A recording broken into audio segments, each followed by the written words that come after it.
Magandang umaga po sa ating lahat. Tayo po ay maghanda na para sa pagsamba sa atin sa araw na ito.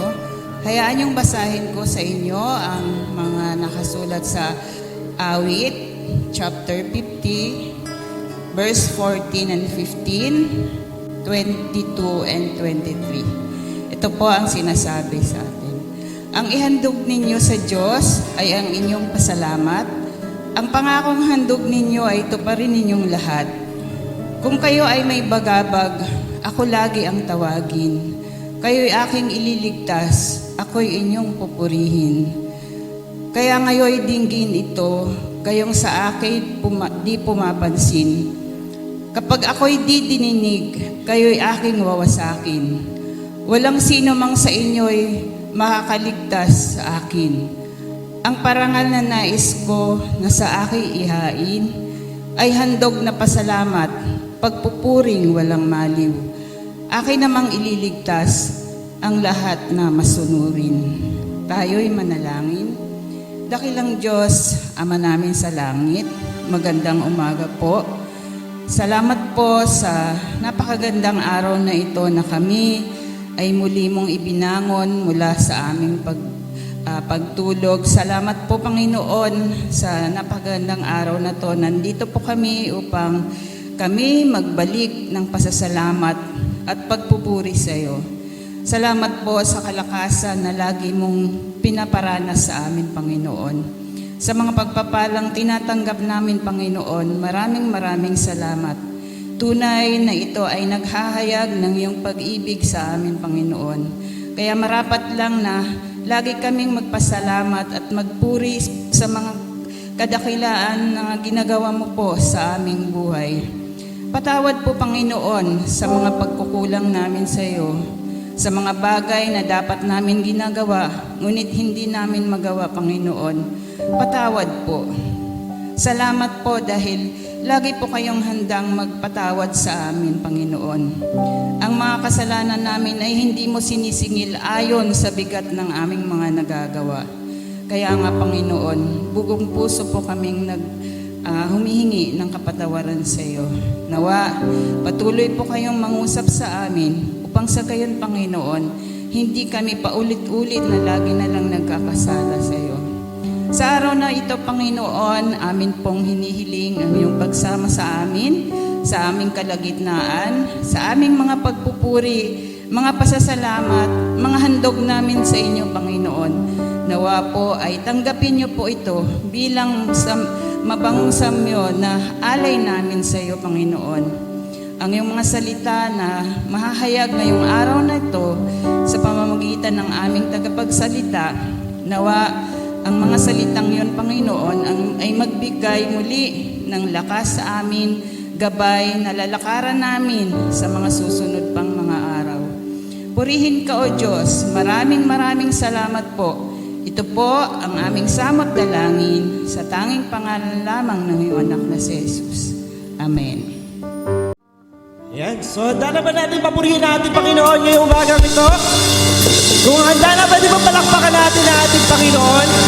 Diyos ay dakila sa ating buhay. Ating papurihan natin Panginoon, ating awitin, ating purihin.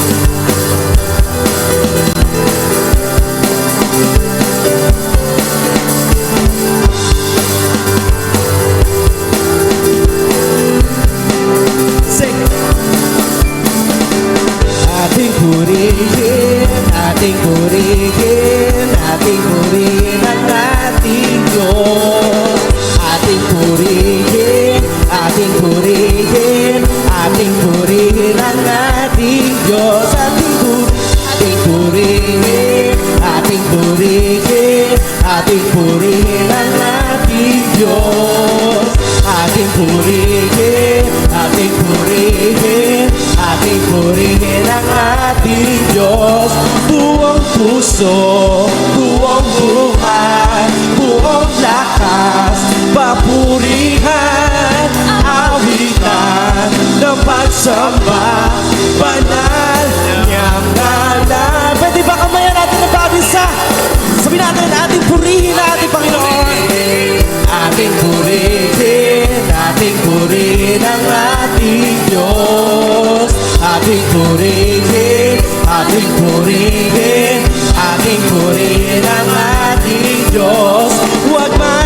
salapi sa iyong lakas at sa iyong karunungan. Siya lamang ang purihin at pagtiwala.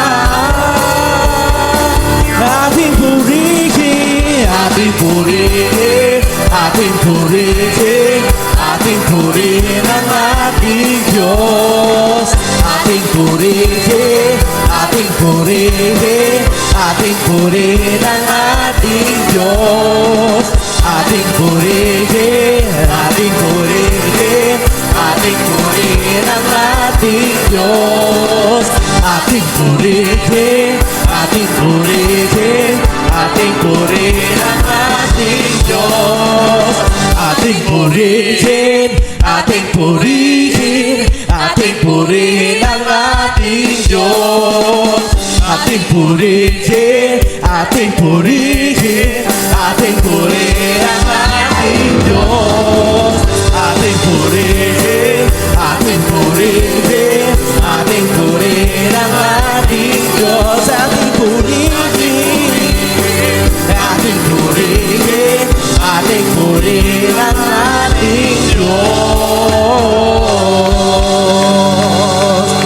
Ating patuloy na papurihin natin, Panginoon.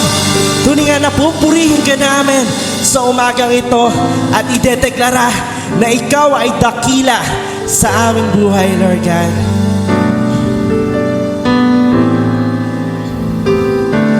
Dakila siya, dakila siya, dakila siya, dakila siya, ang Panginoon. Ang Panginoon ay ating pupurihin. Ang Panginoon ay ating dakilain. Walang katulad ang pag-ibig niya. Siya'y laging tapat, walang kapantay ang Panginoon. Sa aming buhay, dakila siya, dakila siya, dakila siya, dakila siya, ang Panginoon. Ang Panginoon ay ating pupurihin. Ang Panginoon, ang Panginoon ay ating dakilain. Walang katulad ang pag-ibig niya. Siya'y laging tapat, walang kapantay ang Panginoon. Sa aming buhay, dakila siya, dakila siya, dakila siya, dakila siya, dakila siya, dakila siya,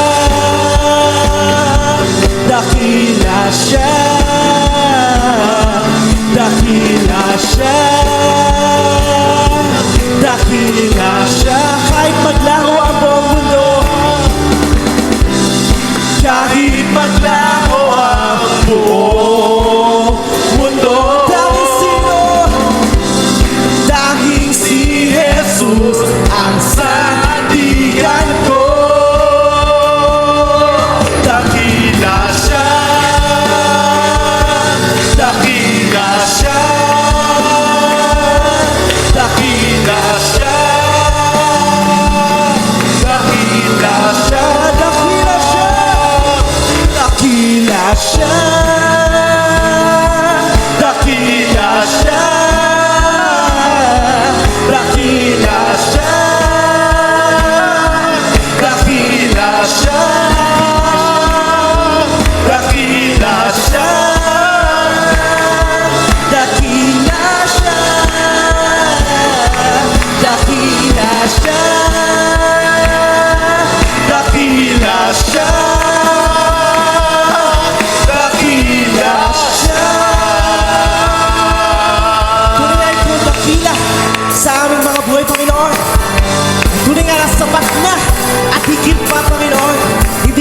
magulang. Amen? Let's continue to sing the Lord. Ako'y di mangangamba sa kawalan. Di mangangamba sa kawalan. Ang babala mo'y naging ka. Di matatakot sa panganib, pagkat naririyan ka palagi. Di magtitira sa pagsubok. Ang pagsama mo'y Iyak at tubos, di mapipigil sa pag-awit, pagkat ikaw ay mabuti. Pagkat ikaw ay mabuti. Ikaw ang aking pastol, hindi matutulan. Sapat na at higit pa, bigaya mo sa gana at umaapa. Sapat na at higit pa, dapat na sa lahat ko inasahan. Higit pa sa lahat ko inasahan. Wala na nga mahiling pa, pagkat ika'y sapat na.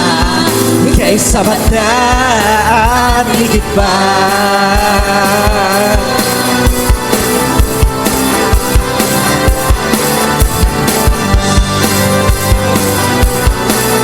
Pati muli mo itin, minsan pa, di mangangamba. Di mangangamba sa kawalan, pagpapala mo'y laging naan. Di mapilapot sa panganib, pagkat naririyan ka palagi. Di matitina sa pagsubok, pagpansama mo. Iyak at tubos, di mapipigil sa pag-awit, pagkat ikaw ay mabuti. Oh, napakabuti. Ikaw ang aking pastol, hindi matulad. Sapat na at higit pa, biyaya mo'y sigana at umaapa. Sapat na at higit pa,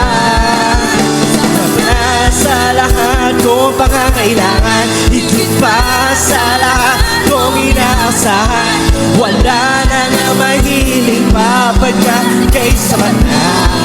Kay sapat na at higit pa. Yes, Panginoon, tunay nga ikaw sapat sa aming mga buhay. Ikaw ay higit, Panginoon. Hindi kami mangangamba dahil kasama ka namin, Lord God.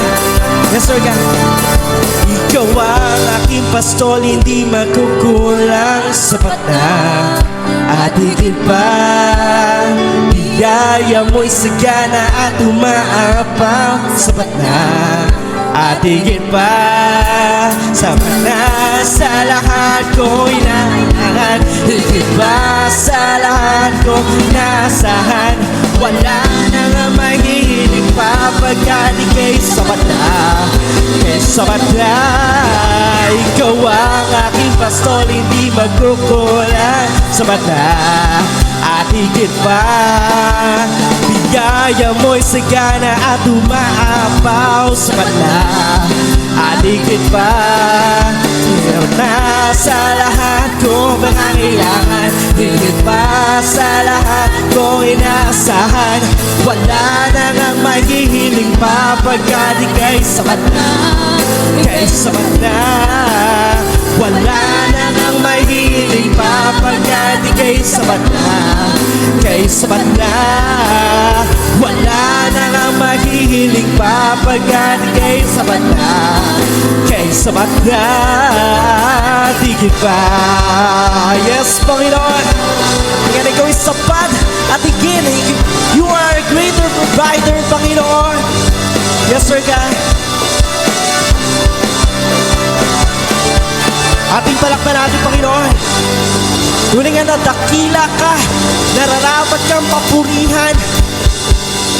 Sa bawat pagkukulang na aming mga buhay, ikaw ay sapat at higit pa, Panginoon. As oras ito, Lord God, kami po ay lumalapit, nagpapakumbaba sa iyong banal na harapan, Lord God. Kung may nakita kang pagmamataas, karumihan sa aming mga puso ngayon, Lord God, I pray, Panginoon, durugin mo po ito, Lord God. Panginoon, Panginoon, na ikaw ang Panginoon, na hindi kailanman kami bababayahan, Panginoon.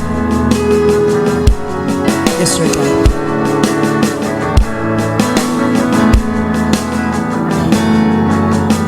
At awitin to, pupurihin ka.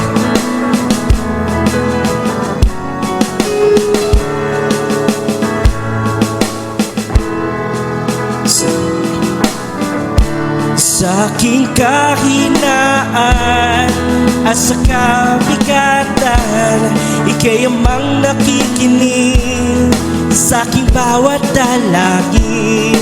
Pag ang pananalig ay nasusubukan, ikaw ang tagapagligtas at nagmamahal sa akin.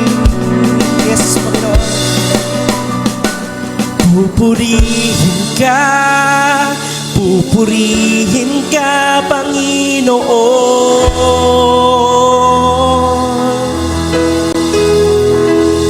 Pupurihin ka sa lahat ng pagkakataon. Yes, Panginoon.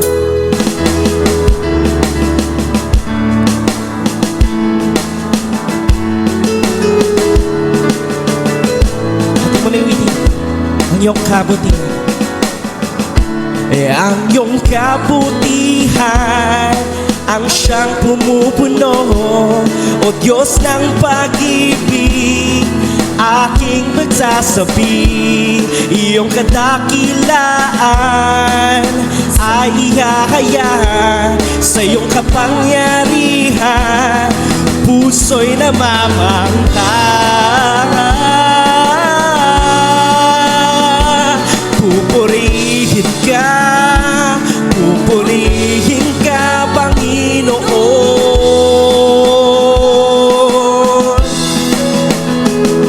Pupurihin ka sa lahat ng pagkakataon. Pupurihin ka, Panginoon. Pupurihin ka,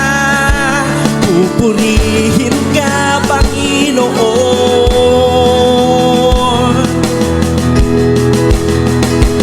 Pupurihin ka sa lahat ng pagkakataon.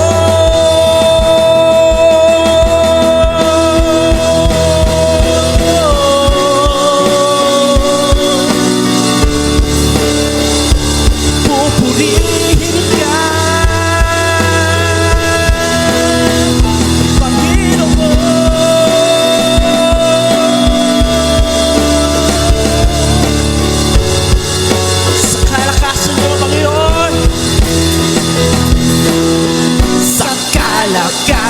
mo, panatag ang puso, ika'y laging pupurihin. Puno man ang lungkot, tiwala ko'y lubos, ika'y laging pupurihin. Sa kalakasan mo, panatag ang puso, ika'y laging pupurihin. Puno man ang lungkot, tiwala ko'y lubos, ika'y laging pupurihin.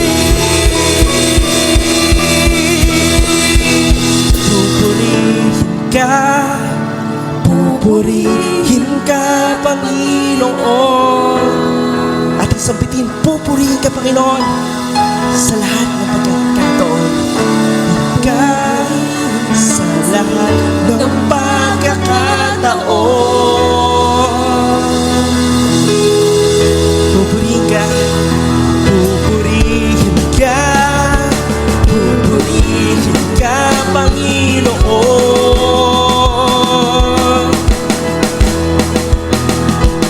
Pupurihin ka sa lahat ng pagkakataon. Pupurihin ka,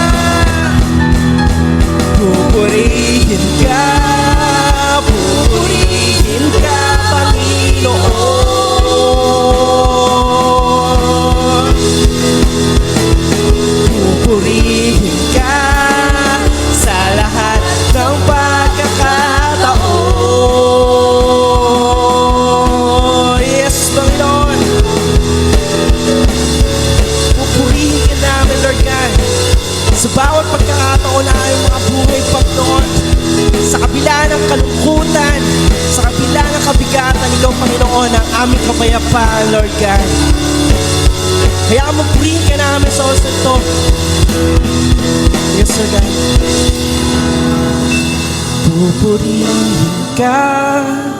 Pupurihin ka, Panginoon.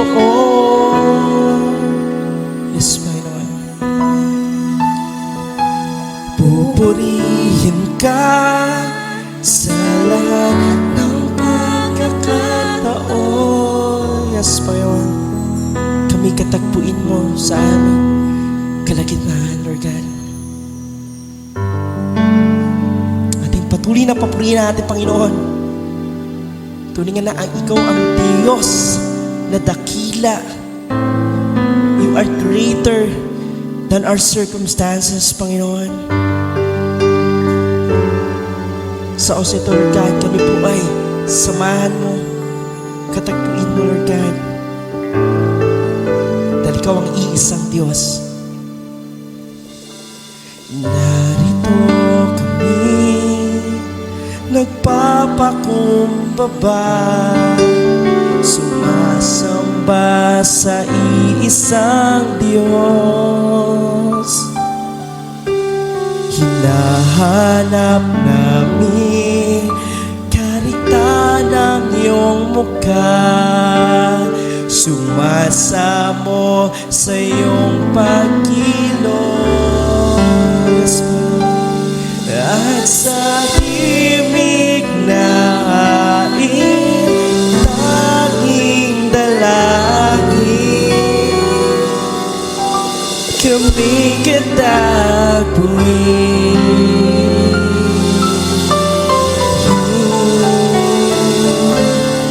Iparanas mo sa amin ang iyong kapangyarihan.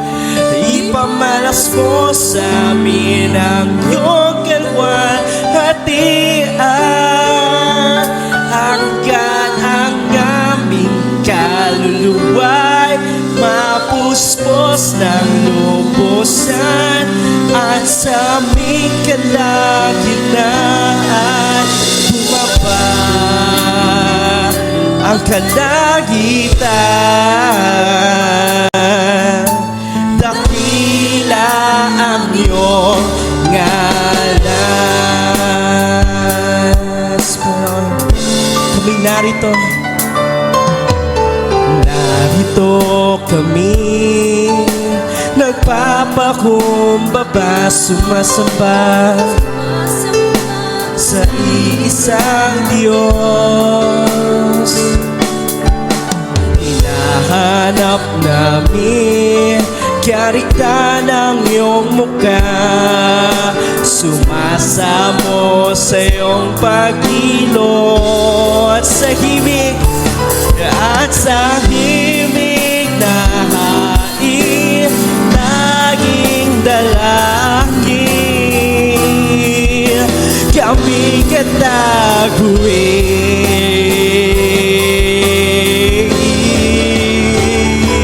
Iparanas mo sa amin ang iyong kapangyarihan.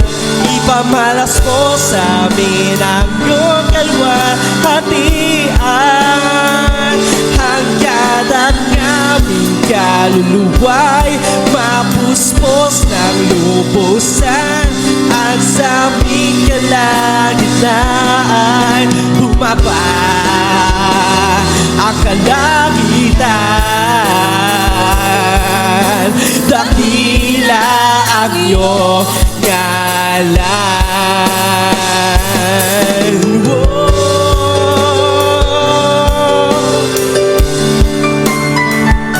Ikaw dakila,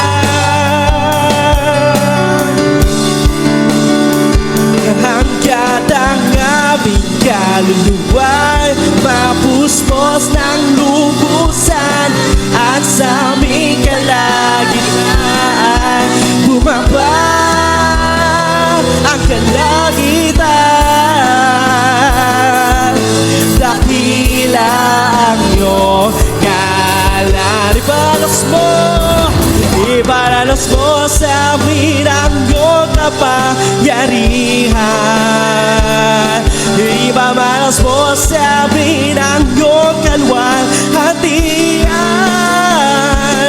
Kada aming kaluluwa mapuspos ng lubusan at sa aming kalagitnaan bumaba ang kalangitan. Dakila ang iyong kalangitan. Dakila ang iyong kalangitan. Dakila ang iyong kalangitan. Yes, Panginoon.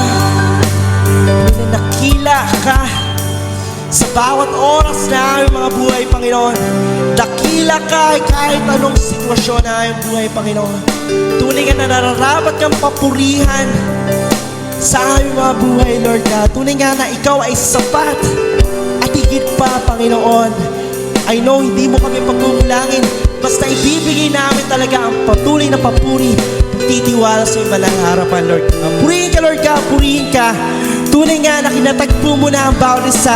Tunay nga na dadaloy pa ang iyong benepisensya sa aming mga buhay sa mga susunod pa na araw, Panginoon, ay pagkakaloob mo. Purihin ka, Lord God, purihin ka. Ito na po ang aming samo at aming dalangin sa pangalan iyong dakilang anak na si Jesus. Amen. Ating palakpakan natin, Panginoon. Tunay nga na ikaw ay dakila.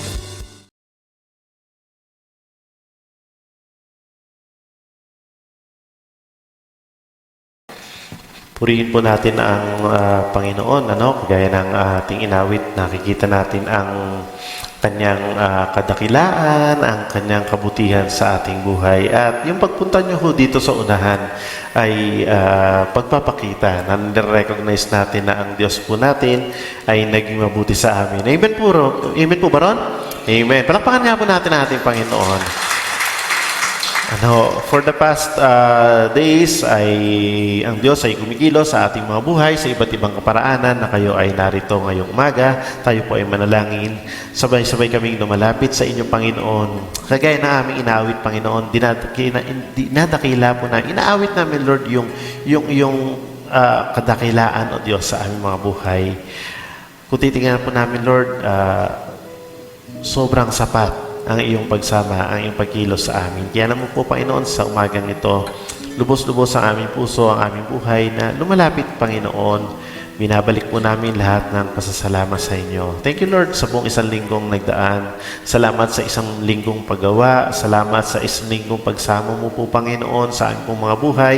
Salamat ng marami, O Diyos, dahil ikaw po ang nagbibigay, Panginoon, nung aming pong mga pangangailangan. Kahit na, Lord, sa mga pagkakataon na parang alanganin kami. Pero, andiyan ka, Panginoon. Hindi ka po nagpabaya sa amin. Salamat sa mga biyaya mo na ipinagkakaloob sa amin.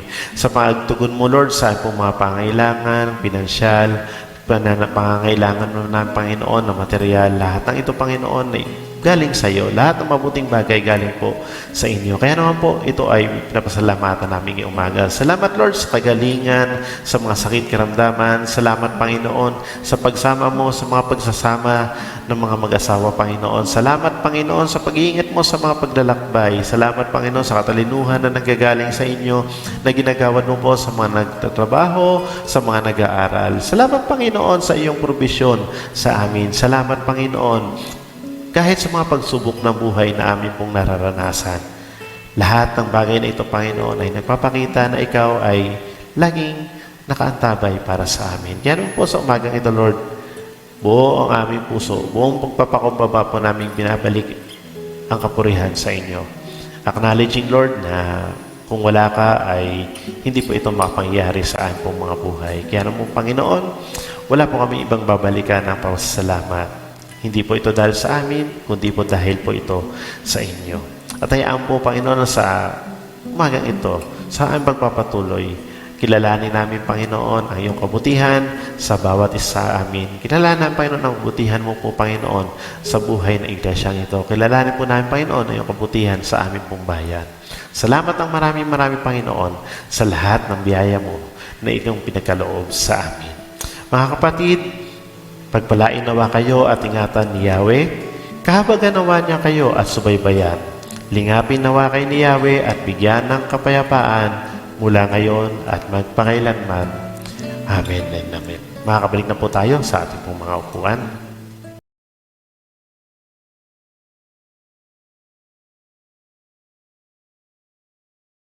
Marami pong salamat at Virgie. Tayo po ay magpapatuloy sa ating pong serye ng ating pag-aaral. Tayo po ay nasa... Pang ilan na ba tayo ngayon? Pang ilan na tayo? Sino nakakatanda? Tayo ho ay nasa pang 11. No, tayo po ay nasa pang-8, no, pang-8 na sermon series po natin sa umagang ito. At we are ongoing with our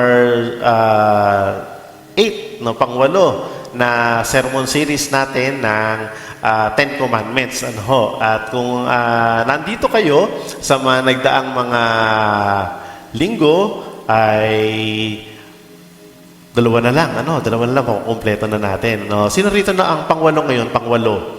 Taas nga akong kamay, pang-8. Walang absent, no? Walang absent yung iba. Okay, so kung kayo po ay hinamiss nyo yung ibang mga Sunday messages natin doon sa Ten Commandments, ay pwede ho ninyong balikan. Ina-upload naman po ng ating mga kabataan ang ating pong sermon series na ating pong ginagawa. Okay po, so tayo ay magpapatuloy sa umagang ito sa ika-8 sermon series po natin. Yan, ayaw siya pumitot at ayan. Sabi dito, sa Tagalog, sa English, 8th commandment, you shall not steal, no? Or mamaya makikita natin yan. Okay, pero bago tayo magpatuloy ho dyan, medyo balikan natin, baka kasi nalilimutan natin or hinalimutan na ng iba yung ating pong series ng ating 10 commandments. Okay, balikan lang natin. Number 1, sabi doon, ang 10 utos, number 1, wala nang iba. No, you shall have no other gods before me. Wala kang ibang sasambahin, kundi si Lord lamang. Number 2, wala kang katulad. No, huwag kang gagawa ng anuman daw mga imahe na iyong magiging dahilan ng pagsamba. 3, ano sabi ito? Matakot sa paggamit sa pangalan ng Diyos. So, huwag daw natin gagamitin yung pangalan Lord sa mga walang kabuluhang bagay. 4, magtrabaho at pagpapahinga. So every Sunday, we are expected by the Lord na to come into the worship area, no, every Sunday. Okay, next. Number 5, pagsunod sa mga authorities. Honor your father and your mother para daw humaba ang iyong buhay. No, sabi ng ika-5. No. Number 6, ano sabi ng number 6? Wag papatay. Huwag papatay. At number 7, noong nakaraang Sunday, pinag-aralan po natin ay ang katapatan. Huwag kang mangalunya. Huwag daw tayong, thou shall not commit adultery. Okay. So kung titingnan po natin, yung lahat ng mga, babalikan natin, lahat ng mga pinag-aralan po natin, mula sa unang utos hanggang sa ika-4, lahat ng ito patungkol sa ating tuwi ng relasyon sa Diyos. Kasi puro tungkol sa Lord Lahat ng associated na utos sa Panginoon ay yun yung first 4. Pero mula number 5 hanggang number 10, lahat naman yan ay sa ating relasyon sa ating pong kapwa-tao. Pero itong huling 3 natin pinag-aralan, huwag kang papatay, thou shall not commit adultery, at yung lesson natin ngayong umaga, universal po yan. Lahat ng bansa ay meron ng batas na tungkol diyan. Tingin ko, wala naman sigurong bansa na legal o okay lang ang pagnanakaw. O wala naman sigurong bansa na okay lang na patayin mo yung pag na-bad trip ka, patayin mo yung katabi mo, o patayin mo yung kaaway mo. Wala naman sigurong ganun. Kaya mabigat ang parusa sa lahat ng mga pagkakasala kapag nag-violate ka. Sa ibang bansa nga, pag ikaw para sa Middle East ata yun, pag ikaw ay nagnakaw, ano kapalit doon?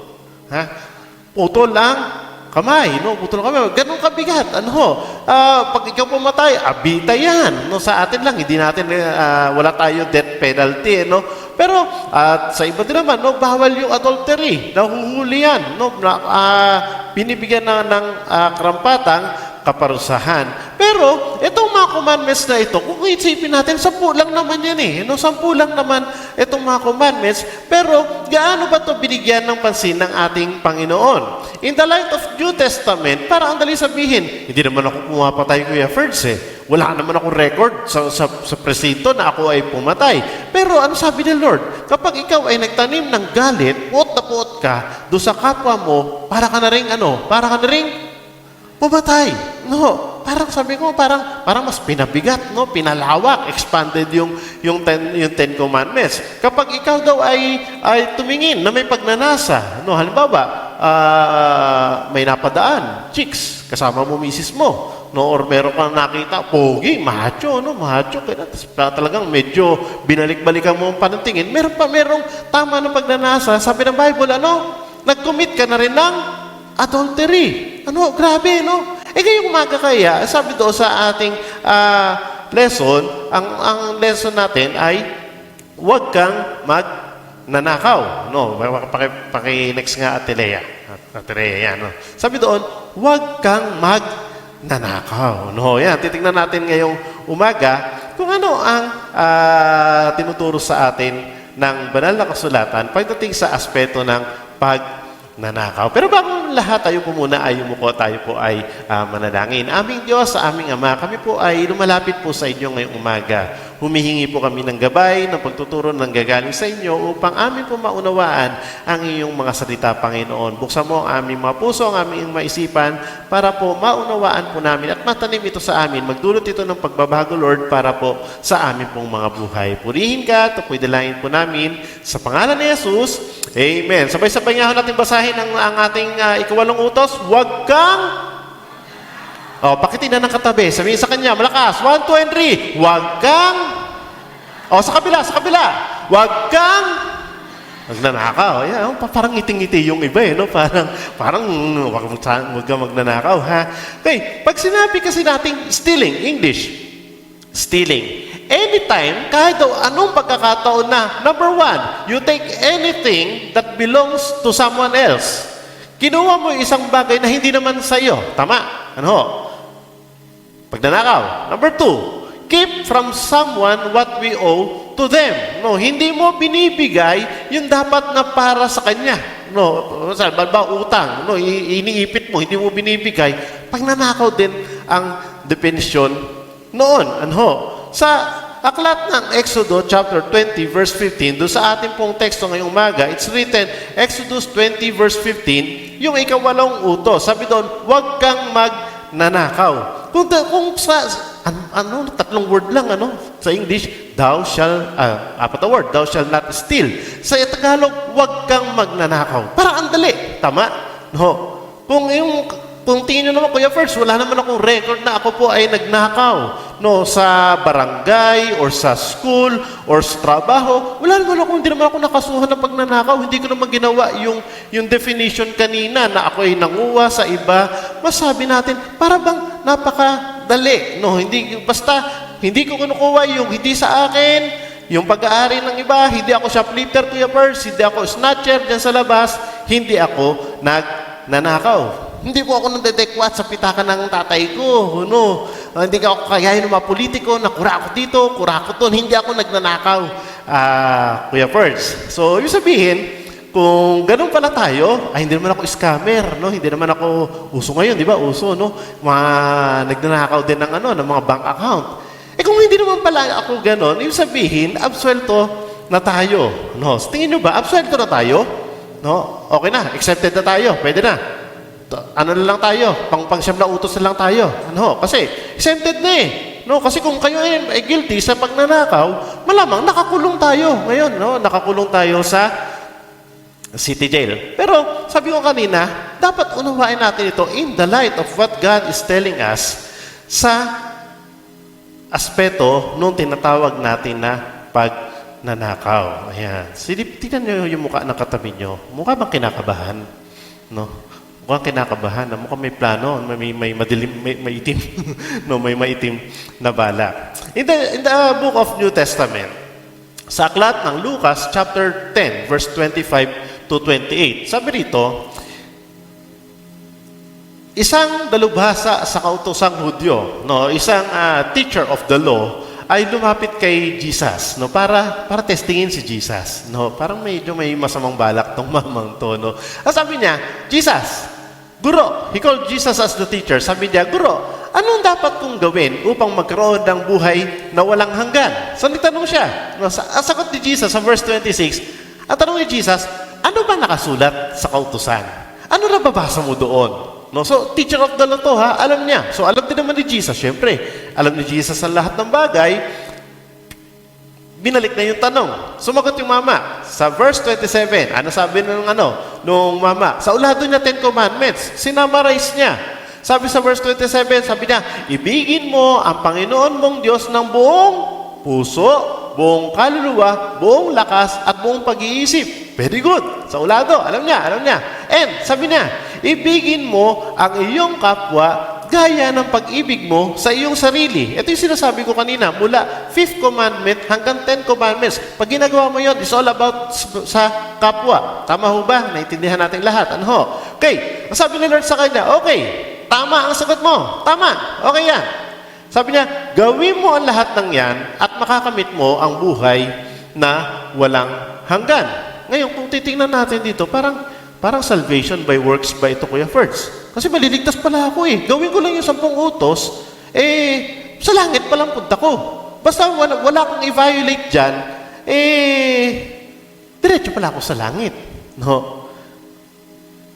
Thinking nung mama, he's doing everything sa 10 commandments. Pero ano gustong bigyan pansin ng Diyos dito, mga kapatid? Ano?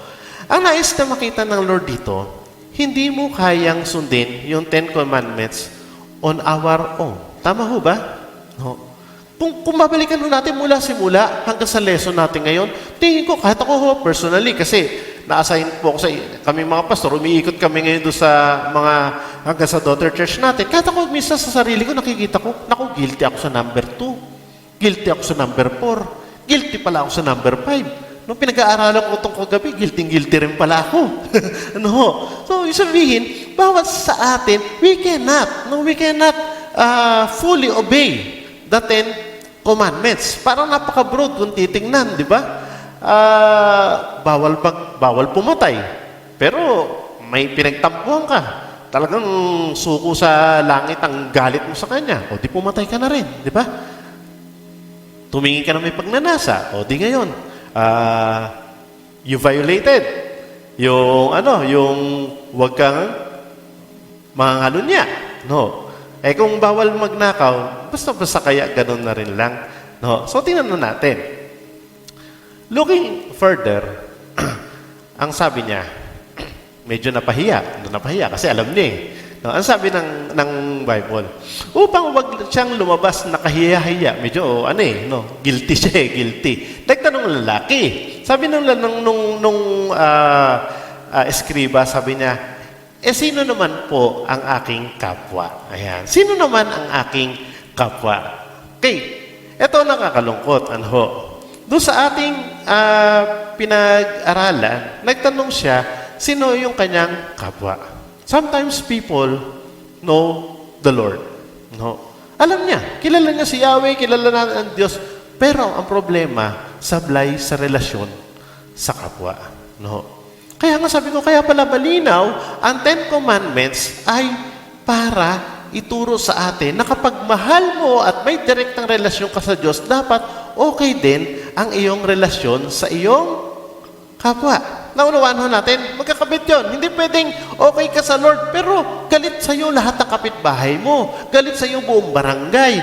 No, walang gustong makipag-associate sa'yo. Kasi you are not having a good relationship sa iyong kapwa. So, and then Jesus answered him with this one.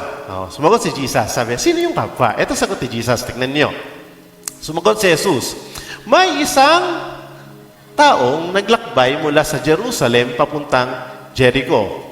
Hinarang siya ng mga tulisan. Anong ginawa? Kinuha pati ang damit sa kanyang katawan, binugbog at iniwang halos patay na. No, parang if you are familiar with the story, it's entitled The Good Samaritan. Alam niyo yung story ni Jesus na yon? May isang mayaman, magte-trade to, meron siyang dala-dala, papunta siya sa isang lugar, along the way, inambush ng mga tulisan. Ninakawan. No. Andun yung istorya ng ninakawan at saka ng mga magnanakaw. Hinarang, sabi, at hindi lang basta kinuha, hinold up, hindi lang basta ganon, kundi binugbog pa. So guilty na sa wag kang magnanakaw, guilty pa sa wag kang papatay, kasi halos patayin na eh. Di ba? Halos handusay na yung mama. So, ano relasyon nito, Kuya? First, ang sabi ng Lord, ang sabi niya, Lord, sino ba yung aking kapwa? Obvious naman kung sino dito yung kapwa sa istorya to. Kasi yung magnanakaw, sabi ko nga sa inyo, hindi naman kanila kinuha nila. Ngayon, base dito sa ating pinag-aralan kanina, Tagalogin nun natin. Ano ibig sabihin ng pagnanakaw? Sabay-sabay natin basahin. 1, 2, and 3. Kapag pinagsasamantalahan mo ang ibang tao at mga resources o pag-aari na meron sila para saan? Para sa sarili mo. Hindi sa iyo, kinuha mo para makinabang ka. Tama? Ayan ha. Pangalawa, paano definition? Kanina English, ngayon Tagalog. Number 2, 1, 2, 3. Kapag ang ginawa mo ay nagbe-benefit kanino? Sa iyo. Pero nakakasama naman sa iba o nakakahadlang para maibigay mo ang dapat para sa kanila. Ayan, tinagalog natin. Okay. So, kung titignan ho natin, halimbawa, empleyado ka sa opisina. Empleyado sa opisina. Paano natin masasabi? Meron ba itong empleyado? Yung nagtatrabaho. Tapos kami naman nagtatrabaho. Ayan, baba na ho ang kamay. Parang alanganin na kayong magtaas ka. Ayan, ha? Nagsisimula pa lang ho tayo, ha? Ayan. Nagtatrabaho. Sige nga, kayo sumagot. Saan nagtatrabaho? Paano nagkakaroon ng pagnanakaw? Kukunin mo yung yung kahadero ng kumpanya. Ganun ba yun? Sa trabaho.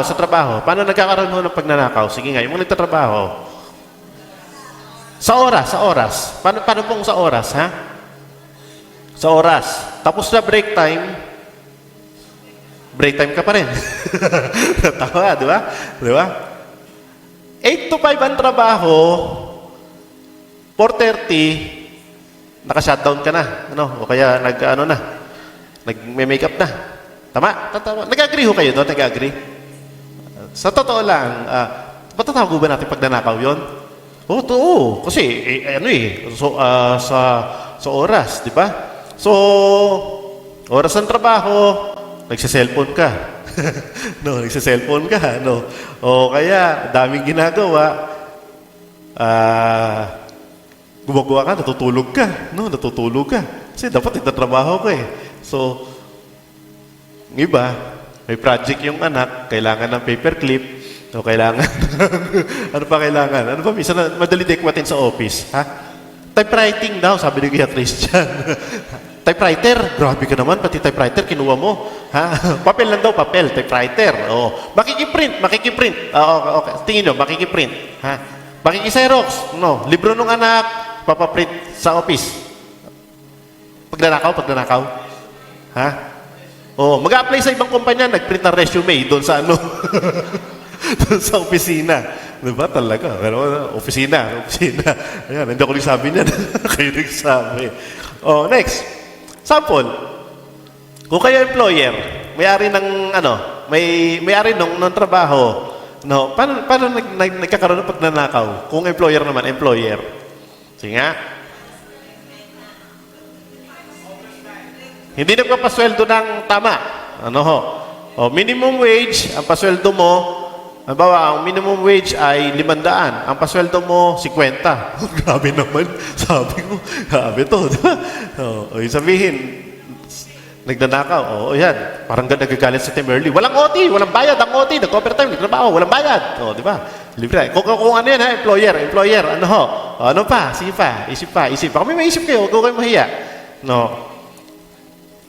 Hindi nagre-remit ng SSS, kinukulimbat. Paggulat yung empleyado, hindi pala, nung nag-loan yung empleyado, hindi pala bayad ang SS, ang pag-ibig, walang benefits. Ano pa? Kaya sobra-sobrang oras ni bossing sa trabaho, walang panahon sa pamilya. Tama? No, nananakawan ng oras ang pamilya. O, sige, tuloy. O, sige ho, sa business. Paano nagkakaroon ng pagnanakaw sa business? Halimbawa, tindera kayo, nagtitinda. Paano ang pagnanakaw? Ay, para magnakaw. Ha? Binabawasan yung tinda.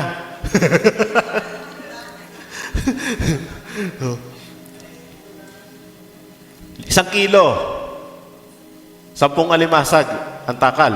Oh, anong gagawin? Babawasan. No, babaliin yung kamay. para lang, di ba? O kaya nagtitinda, di ba? Minsan pasin nyo, ang taba-taba ng manok. No? Tuntua ka, taba-taba ng manok. Pagdating mo sa bahay, naging sisiw. No, ewan ko naranasan na yun. Yung pagbabad mo sa tubig, yung manok pala, maga-maga na. Maga-maga na, di ba? Ayan, no. Ano pa? Ano pa hong problema? Pag nagtitinda, o kung halimbawa, gusto mong ikasayo bumili yung mga tao, ano gagawin mo? Ha? Siraan mo, bumili itong pangit itong bulok ang paninda nun. Sa akin ka na lang bumili. Di ba? So, ibig sabihin, bibili tuloy sa kanya, siniraan mo. No, para sa'yo. Nagigets nyo? Nagigets? No, puro pabor sa'yo. Tama? Pabor sa'yo eh. No, yan, pabor. Eto, social media. Nagda-download ka ng pelikula. Sabi nung iba. Nag-install ka nung, ano tawag natin doon? Yung torrent, no? Torrent. Sa mga kabataan. Download ka. Matuwa ka. Kakapalabas pa lang yung, ano yung palabas ngayon Yung palabas ngayon na Tagalog. Tuwa ka, bibida mo pa social media. Panood ko na yan. Taon ko na napanood yan. Dinownload ko. Diba? Pag nanakaw, hindi. Nakaw. Kaya mapapansin nyo yung ating multimedia. Nakonvict na ata nakonvict ang ating worship team. Kasi yun nung naka-install natin dito, puro pirated. No? Nakakahiya sa Lord. Diba? Sumasamba tayo sa Lord. Lord, ikaw sapat na, higit pa. Tapos, pirated. Yung PowerPoint, pirated yung, tawag doon, ginagamit natin. Easy worship. Tapos, pag na-detect, hindi namin sinasaksak sa network, kasi pag na-detect ng internet, pirated, stop, tama, haharangin niya. So, ginagawa namin, laki yung Christian dati, hindi namin sinasaksak, no, para hindi ma-detect. Gumawa ng assignment. Sabi ng teacher, assignment tungkol sa ganito, ano gagawin? Ha? Pipindot lang sa Google. Ngayon, mas matindi. AI. Ano ho? Sabihin mo lang kung anong gusto mo. Nagulat ako one time yung mga staff ko. Sabi ko yung mga team member ko, sabi ko itong mga to, hindi, hirap na doon sa English hirap na hirap doon sa English na pagbabasa, kasi naman sila high school grad. Pero nung one time, nagpasa sa akin explanation letter, ang tindi ng pagkakagawa. Nagulat ako, sabi ko, ikaw gumawa nito. Sabi ko, ang ganda ng explanation. I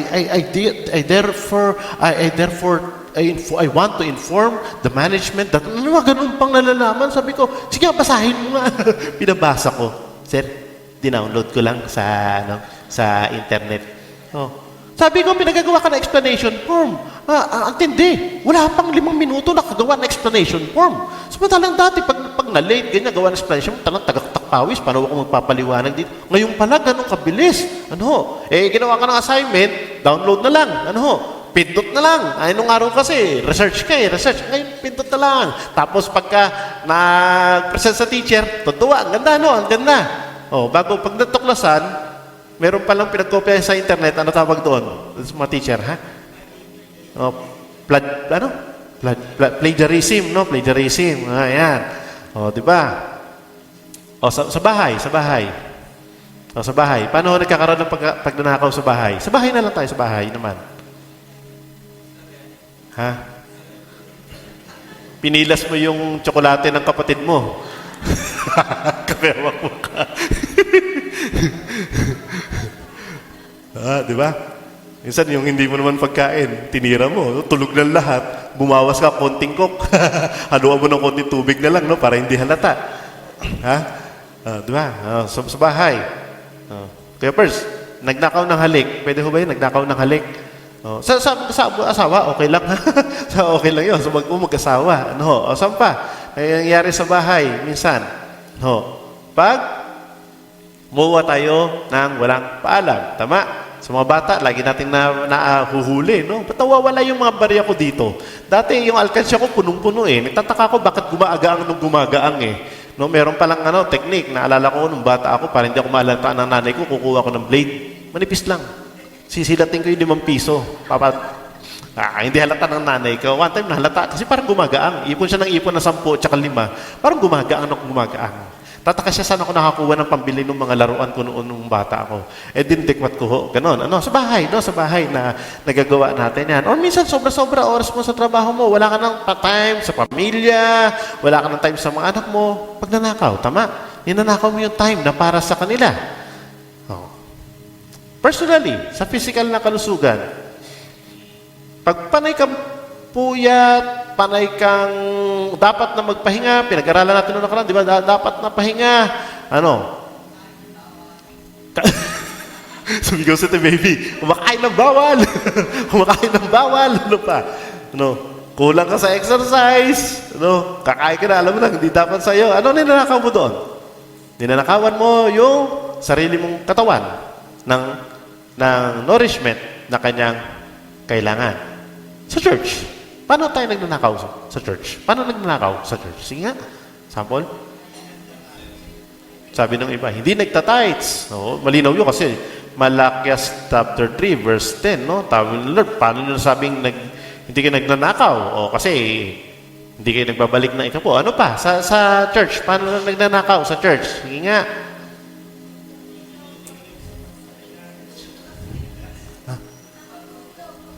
Natutulog daw.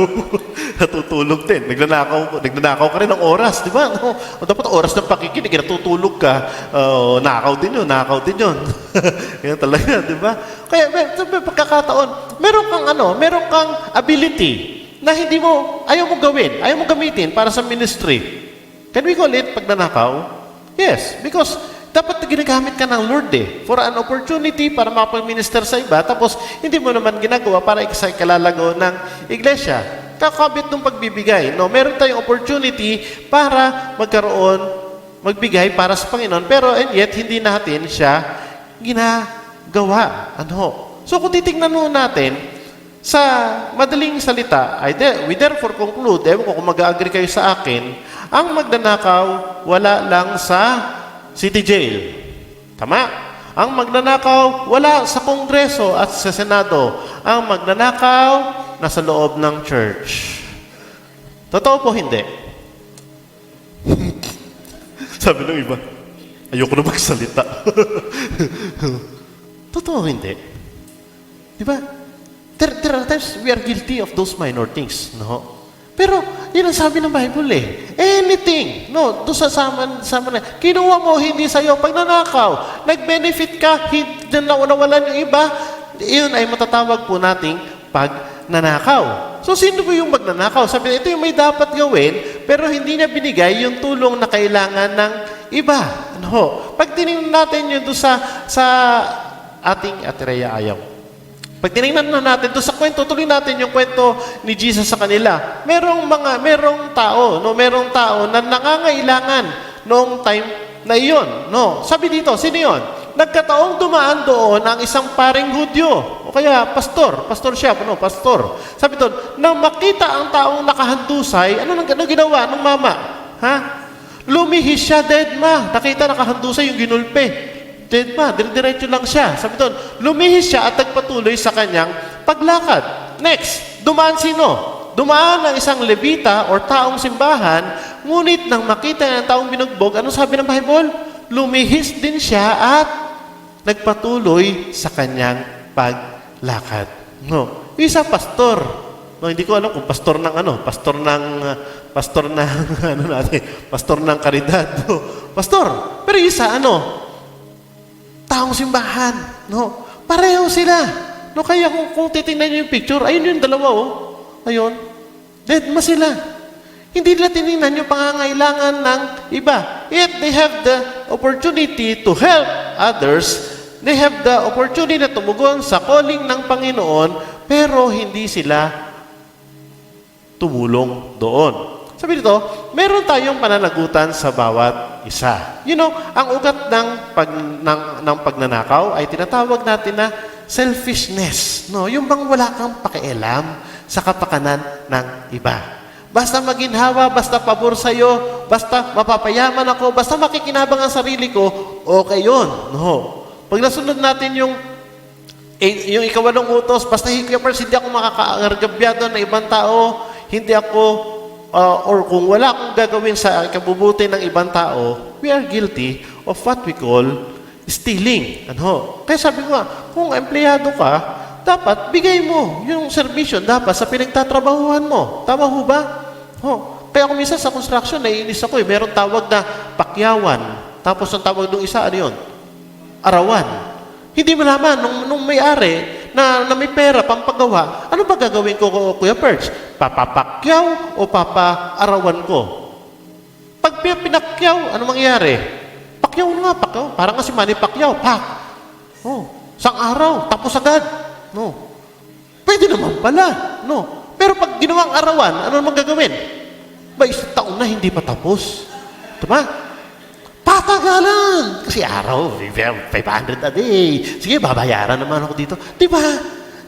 Lagi, pabor, pinatatagal para humaba ang trabaho. Why? We don't give our best sa ating pinagtatrabahuhan. Kung employer ka, trato mo ng patas, yung mga manggagawa mo. Kung nagbebenta ka, yung katabi mo nandadaya, malaki kita, ikaw, ibigay mo yung tamang produkto sa tamang presyo, yung patas, para sa lahat.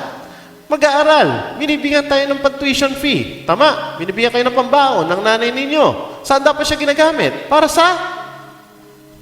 Sabi ng mga kabataan. Para sa pag-aaral. Tama. No? So kung hindi yun naibibigay doon sa tamang purpose, yun ay ninanakaw natin sa kanila. If you don't have time for your family, wala kayong panahon at atensyon sa pagmamahal para sa inyong pamilya, hindi tayo gumagawa ng tama. Matulog ng oras, kumain ng tama, alagaan ang katawan, ibigay ang oras at lahat ng para sa Panginoon, ibigay natin para sa Kanya. Amen po ba ron?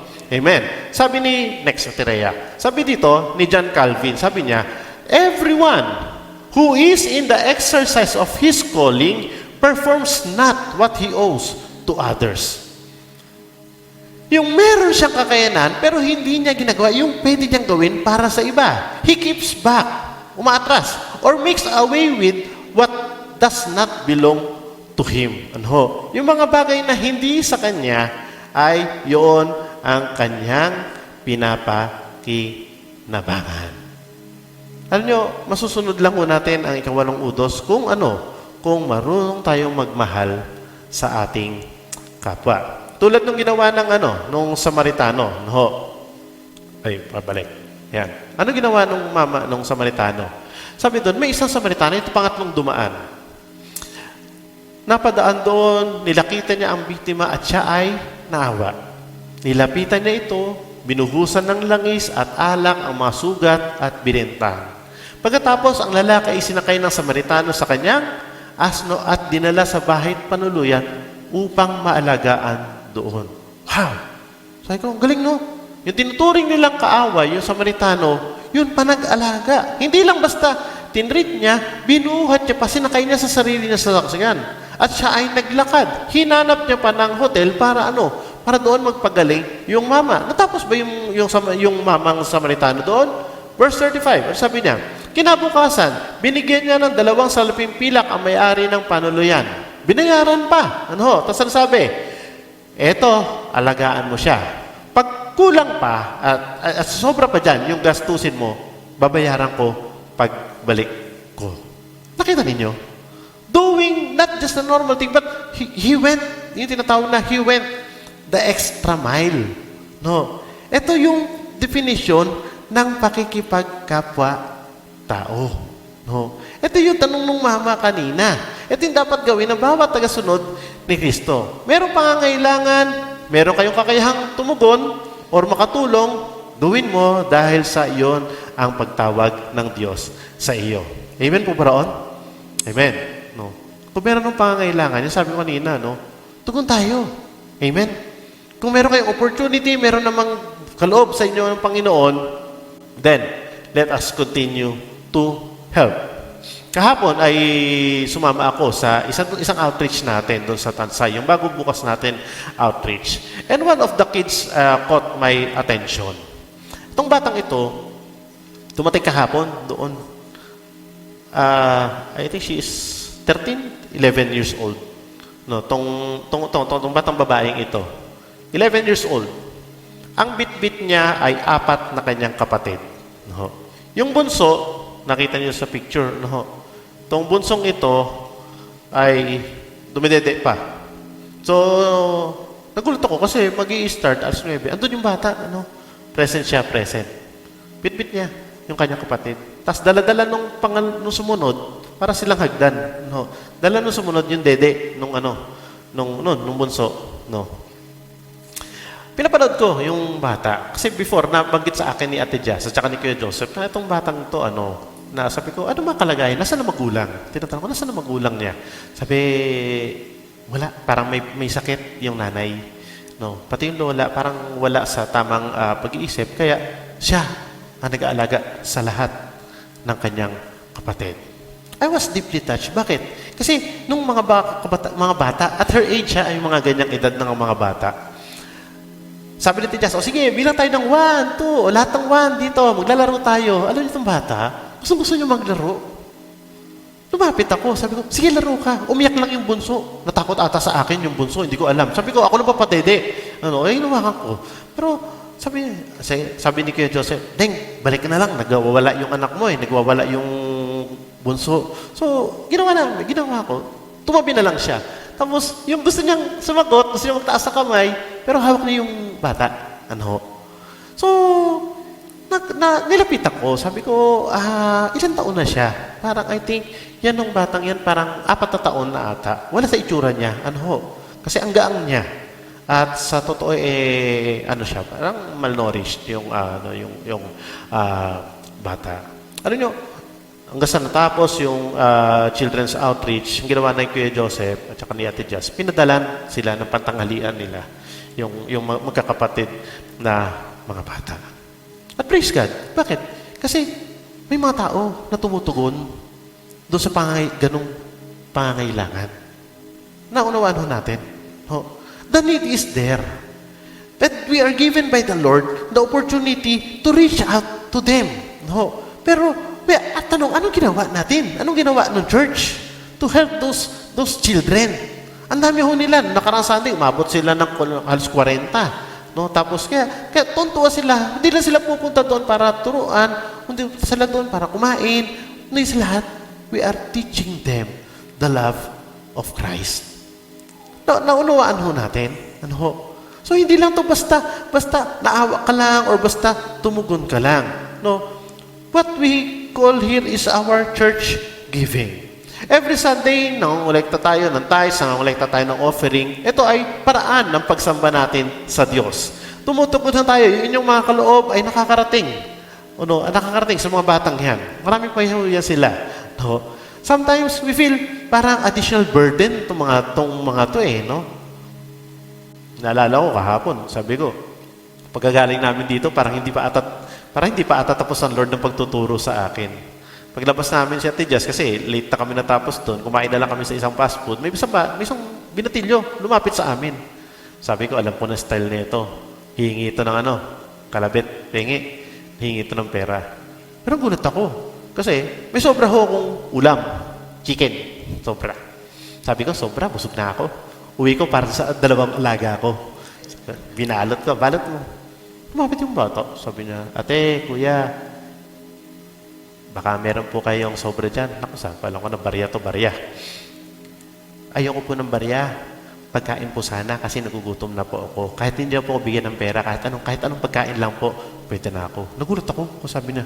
Kasi nung namin siya nakita, sabi, hawak lang namin yung chicken. Medyo malaki pa naman. Sabi niya, bawas na tutoy eh. Bawas na. Okay lang po. Pwede na po yan. So, binigyan namin sa kanya. Umupo siya sa harapan ng fast food. Kaya kain na, tuntua siya. Sabi ko, kita namin, na Millicente just nung pang Sunday school, pantinda, ginawa na. Umuwa siya. Doon, pati biskuit. Sabi, bigyan natin yung bata. Sabi, bigyan natin sa kanya. Naawa kami. No. Sabi, Toy, ito pa. Bigyan natin. Di ba? Pero napapaisip ako, sabi ko, why does God put us in those situations? Kakaroon tayo ng idea, nalalaman natin bakit. Because God wants us to help. Amen? God puts us in certain situations kasi alam ng Lord, may kakayanan ka para makatulong sa kapwa. Amen po ba roon? No, kaya pag halimbawa yung mga offering, tithes, no, naisip natin kahit na may bills akong babayaran, kahit na marami akong needs, pero dahil sa ito ay ibibigay ko para sa Panginoon. I will respond in this opportunity to obey the commandment. At yung kagalakan, yung freedom, yung joy that you can experience from those, sa totoo lang hindi natin kayang tawaran. No. Kala kasi ng iba, maksasayahan lang ako pag meron ka na nung lahat ng bagay na wala ang iba. Kung naging mayaman lang sana ako, Kuya Perks, lahat ng batang yan, bibigyan ko ng scholarship. Kung magkakaroon lang sana ako ng kotse, ihahatid ko yung mga batang yan sa school. Kung magkaroon tayo lang ako ng magandang gadget, ipapahiram ko sa mga bata. Kung magkakaroon ka. Diba? Ikaw pa rin. Naunawaan ho natin. Remember, it's not about you, but it's about other people. Tuloy natin. Sa aklat ng Joshua chapter 6, isang Israelita, ang pangalan niya ay Akan. No, sa English, Akan. No, si Akan.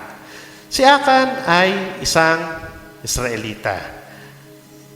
Nung sila ay papunta sa lupang pangako, na-conquer nila ang Jericho. Si Akan ay isa sa mga Israelita. Papunta sila sa isang bayan. Sabi, Jericho nga, ang laki-laki ng muog, na-conquer natin sa tulong ni Yahweh. Walang ka-effort. Si Yahweh tumulong sa atin. Papunta sila sa maliit na bayan. Ang pangalan ng bayan ay Ai. No? And they are going there to conquer.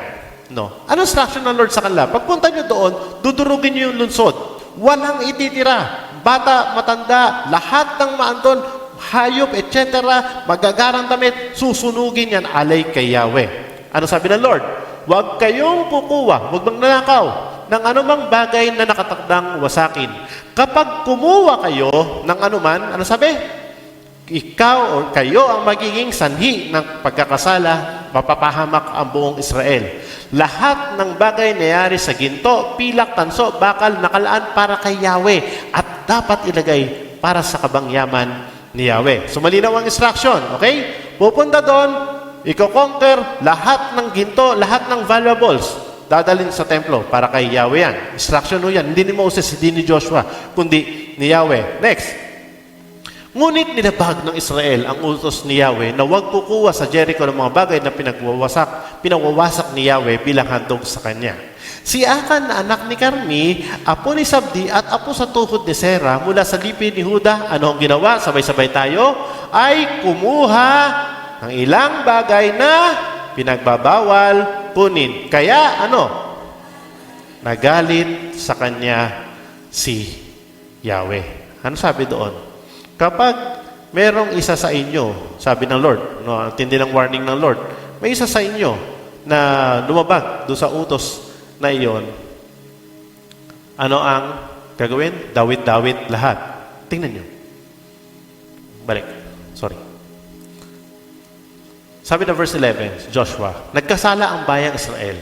Sumiras, galing si Yahweh. Sabi niya, Lord, bakit di namin na-conquer yung Ai? Ang liit-liit, ang daming patay na Israelita. Bakit? Sabi ng Lord, nagkasala sila, sumira sila sa kasunduang binigay ko sa kanila sapagkat kumuha sila ng bagay na nakatang wasakin. Ninakaw nila ang mga iyon, itinago at sinama sa kanilang ari-arian. Itong mamang ito, guilty siya. Kinuha niya, dinala niya sa tent niya, pinasok niya sa ilalim, pinagtatago niya para hindi mahalata ng kanyang mga kapitbahay at saka nila Joshua, yung kanyang ginawa. Ano para sa ng Lord? So, akala niya, lusot na siya eh. Hindi mo detect. Hindi, sabi ng Lord, hindi kayo tutuloy hanggat hindi sinusuko yung isang yan. So, So, okay. Sige, Lord, reveal mo kung sino yung nagnakaw. So, bunutan. O, mula sa lahi ni ganyan, sa lahi ni ganito, sa angkan ni ganyan, sa anak ni ganyan, pamilya ni ganon, ay lumabas. Walang matatago sa Panginoon. So, ano sabi? Ihagi sa apoy, kasama kanya sambahayan at ari-arian, sapagkat hindi niya ginagalang ang kasunduang ibinigay ko sa kanila, at nagdulot siya ng napakalaking kahihiyan sa buong Israel. At ano naging parusa doon sa nagnakaw? At pinagbabato ng buong bayan si Akan at ang buo niyang sambahayan hanggang mamatay. Gano'ng kasakit yung tamaan ka ng bato? Pero batuhin ka hanggang mamatay. Mula sa maliit na bato hanggang sa malaking bato, buong bayan galit na galit sa iyo dahil sa pagnanakaw mo, pinagbabato sila. Sinunog silang lahat kasama ng kanilang ari-arian. Pagkatapos, tinabunan sila ng mga bato. Verse 36, naroon pa hanggang ngayon ang mga batong yon na wala ang galit ni Yahweh. Mula noon, ang pook na iyo'y tinawag na libis ng kaguluhan. Nakita ko natin, anong paniniwala kasi ni Akan? Bakit siya nagnakaw?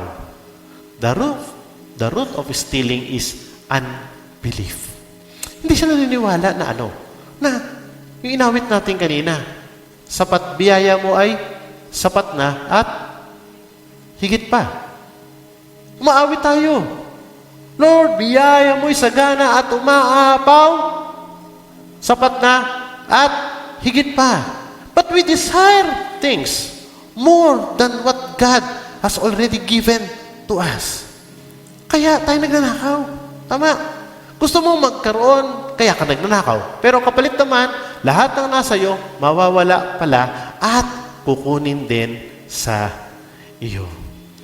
Balik tayo sa storya ng Samaritano. Sino yung Good Samaritan? Jesus is the Good Samaritan. Sabi nito, si Jesus, nung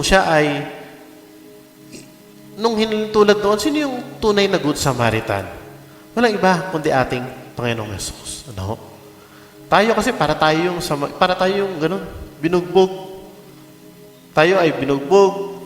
Pero si Jesus, siya yung dumating. Para ayusin yung sugat natin. Para magkaroon tayo ng pag-asa sa ating buhay. Ang Diyos ang hahabag sa kalagayan natin. Binihisan ng Diyos yung kabuhubaran natin. Inalagaan tayo ng Diyos hanggang tayo ay gumaling at tayo ay mabuhay. Kaya tayo narito ngayong umaga. Paano ginawa ng Lord yun? Alam natin kung bakit naparito ang Panginoong Jesus. Isaiah 53, verse 12, sapagkat kusang loob na binigay niya ang sarili niya at nakibahagi sa parusa ng masama. Sabi ng Isaiah, ibinilang siya na isa sa mga makasalanan. Tinuring din si Jesus na isa sa makasalanan. Balikan muna natin, dito tayo magtatapos. Sino yung pinako katabi ni Jesus sa magkabilang gilid? Ano trabaho nila? Sila ay magnanakaw. Jesus was also accused. Kahalera niya yung mga magnanakaw. Dalawa ang naging output. Yung isang magnanakaw, matigas Matigas siya. Hindi siya umamin sa kanyang pagkakasala. Bagkus, nilait niya pa si Jesus. Pero yung isang magnanakaw, tingnan niyo, sabi niya, guilty ako, nagnakaw ako. Guilty ako, buti tayo, kaya tayo nakapako dito kasi nagnakaw naman talaga tayo, pero itong mama to, wala namang ginawa. Pinako din sa krus. Kaya sabi niya kay Jesus, Lord, sama mo ako sa magtiwala ako sa iyo. Ang sagot ni Diyos sa kanya, sabi niya, Lord, alalahanin mo ako pagdating mo doon. Sabi ni Jesus, ngayon din, isasama kita sa paraiso. Dalawang magnanakaw ho yung katabi ni Jesus. So what's the main issue here? The main issue is stewardship. Number 1, ito yung pwede natin gawin. Number 1, be satisfied with the goodness of the Lord. Amen? Mabuti naman ang Diyos Meron ba rito sa inyo na magsabing, ang Lord kulang-kulang kung magbigay sa akin? Meron ba magsabing ganon? O meron kayong magsasabi dito, ang Lord sapat para magbigay sa akin? Amen? Be Be satisfied. No, mahirap ang buhay. Tandaan niyo, mahirap ang buhay. Pero mayaman ang Diyos natin. Amen po ba ron? Ano sabi ng Hebrews 13:5? Huwag kayong magmukhang pera. No, kaya kayo nag-iisip magnakaw eh. Sabi ng Lord, masiyahan kayo sa kung ano yung meron kayo. Sapagkat pagkat ang sabi ng Diyos, hindi kita iiwan o pababayaan man. Di ba napakagandang pangako? Hindi ka naman iiwan ng Lord. Hindi ako may sabi nan, ang Panginoon, no? Hindi kita iiwan, hindi ka pababayaan. Pero be satisfied. Next. Kung kanina, be satisfied sa kabutihan ng Diyos. Pangalawa, be a good steward of your God-given resources and relationships. Ano ibig sabihin nun? Kuya Perds, pagkilala na ang Diyos ay may-ari sa lahat ng bagay. At lahat ng meron tayo ngayong umaga, tandaan niyo yan, pinagkatiwala, pinahiram lang sa iyo ng Lord yan. No? Kapag ganun ang thinking natin, gagamitin natin ito sa tama sa ating trabaho. Yung kinikita natin, gagamitin natin hindi sa walang kapararakan. Yung pera na meron tayo, hindi natin gagamitin sa walang kwenta-kwentang mga bagay. No? Huwag tayong magsayang ng oras. Maging tapat sa negosyo. Mag-invest ng maayos. Mag-ipon. Iwasang mangutang kahit credit card. No? Huwag kayong, hindi ako masabi niya na, basa Romans 13:8, 1, 2, and 3. Huwag kayong nananatiling may utang kanino man, maliban sa utang ng pagmamahalan. Sapagkat ang nagmamahal sa kapwa ay tumutupad sa kautusan. You get the point? No? Kapag ikaw ay may pagmamahal sa kapwa, tinutupad mo yung 8th commandment. Napasabi ng Lord, Ephesians 4:28, ang magnanakaw, wag nang magnakaw. Sa halip, maghanap buhay siya ng marangal para makatulong din saan? Sa mga nangangailangan. No? It's all about us and the people. And lastly, be a good Samaritan supplying the needs of others. No? Kung si Lord, He is the great Samaritan, tayo, sana maging kagaya din nung Samaritanong yon. Ano sabi ito? Wag din tayo magdadalawang isip na ibigay anumang tulong o wag natin ipagkait sa iba ang kanilang mga pangangailangan. No? You have the opportunity. Ako naniniwala about sa atin dito. We have that opportunity to help others. Maring di natin alam sa Kanya. Pero pwede natin tanong sa Panginoon, Lord, how can I help others? Sabi ng, ano ba pangako ng Lord? Ephesians 4:19, at buhat sa hindi maubos sa kayamanan ng Diyos, ibibigay niya ang lahat ng inyong kailangan sa pamamagitan ni Kristo Jesus. Tandaan niyo yung verse na yan. It is a great promise from the Lord. At buhat sa kanyang kayamanan, ang Diyos nating mayaman. So, in ending, ano sabi? Do not steal. Huwag magnakaw. Maraming paraan na tayo nakakapagnakaw. Maraming pa sa atin ngayon, guilty tayo sa pagnanakaw. But rather, be satisfied with the goodness of God. Masiyahan tayo sa kabutihan ng Diyos. And be a good steward, be a good Samaritan like Jesus. Okay? Pakisabi sa ating mga katabi, sabay-sabay tayo, huwag kang magnanakaw. Tayo pong lahat ay tumuko, tayo ay manalangin. Panginoon, salamat sa lahat na iyong kabutihan sa aming buhay. Salamat, Lord, kasi kita po namin yung faithfulness, Lord. Yung kabutihan mo sa amin. Hindi ka po nagkukulang. Ang biyaya mo, Lord, laging sapat. Nag-uumapaw pa nga minsan. Pero, Panginoon, minsan, nakikita lang namin yung sarili po namin. Nakikita po namin yung kakulangan namin, Panginoon. Nakikita po namin, di po namin nakikita ang kakulangan ng aming kapwa. Patawad, Panginoon, kung kami po ay guilty sa ganitong mga bahay.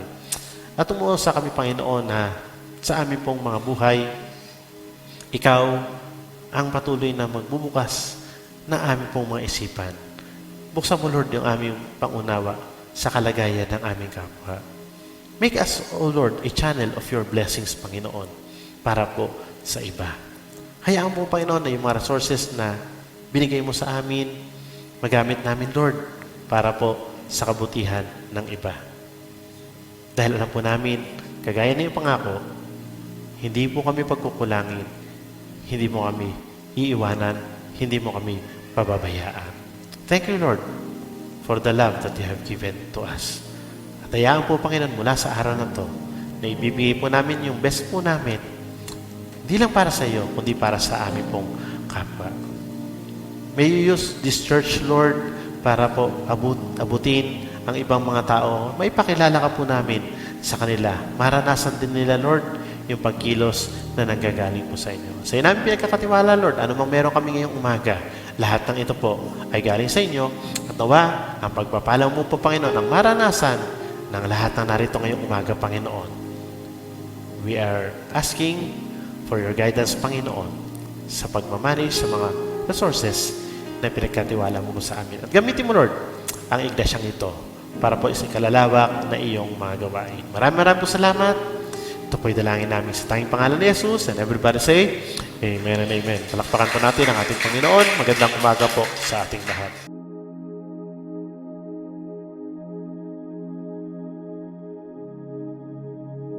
Diyos naming dakila at makapangyarihan, kapasalamat kami sa iyo sa umagang ito, sa pagbibigay mo sa amin muli ng pagkakataon na ikay aming sama-samang purihin at sambahin. Salamat po, Panginoon, sa bawat isang naririto. Salamat po, O Diyos, sa buhay na kaloob mo sa amin, sa lakas, upang aming patuloy po na parangalan ka at ibigay sa iyo ang aming mga pagsamba at pagpupuri sa lahat ng bagay ng aming mga buhay. Salamat din po, Panginoon, sa iyong mga salita na siyang naging paalala sa amin, lalo sa aspeto ng pagiging mabuting katiwala ng lahat ng mga bagay na nagmumula sa iyo.